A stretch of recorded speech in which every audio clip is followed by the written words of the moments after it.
Երբ որ այս խմբի հետ ինչ որ մեկը համաձայն չի, ասում է որ ոչ, դուք սխալ եք, դուք չգիտեք ինչի մասին եք խոսում, այդ մարդը միանգամից դառնում է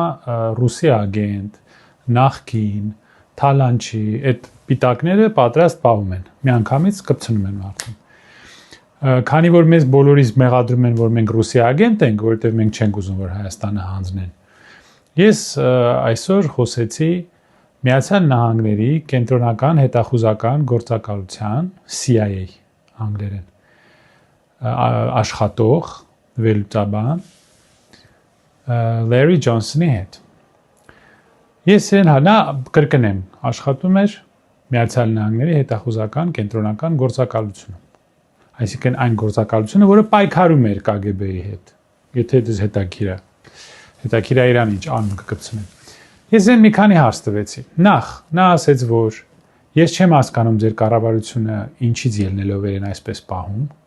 որտեղ սա Հայաստանի համար ինքնասպանություն է։ Սա ասում է ամերիկացի վերլուծաբանը, CIA-ի գործակալը։ Հայաստանի կառավարությունը բռնել է ինքնասպանության ճանապարհ Հայաստանի համար։ Ես ասեցի, ինչով է պայմանավորված այս Եվրոշոուն Երևանում, ինչ ես կարծում։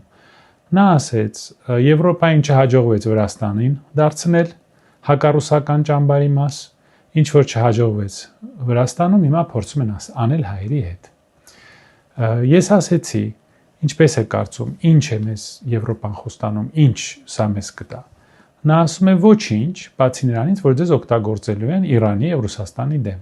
Ձեր տարածքը արդեն օգտագործում են հետախուզական գործունեության համար Իրանի եւ Ռուսաստանի դեմ։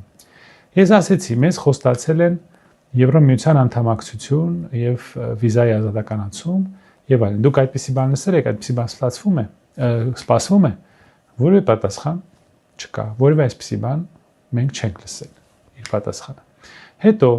ես հարցրեցի, մեզ հետ կնքում են ռազմավարական ինչ-որ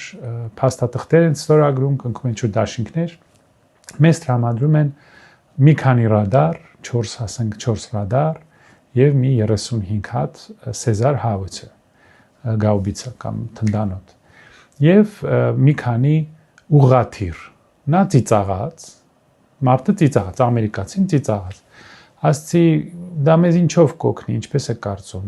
որքան ժամանակ մենք կարողանանք դիմադրել Ադրբեջանին եւ Թուրքիային։ Նա պատասխանեց 2 ժամ։ 2 ժամ դուք կարողանաք դիմադրել Ադրբեջանին եւ Թուրքիային։ Ասացի, իսկ ինչ որ ռեալ պաշտպանություն կարող ենք սպասել Արևմուտքից կամ Եվրոպայից։ Նա ասեց ոչ, այդպիսի բան չի լինելու, մենք ուղղակի չենք կարող հասնել ձեզ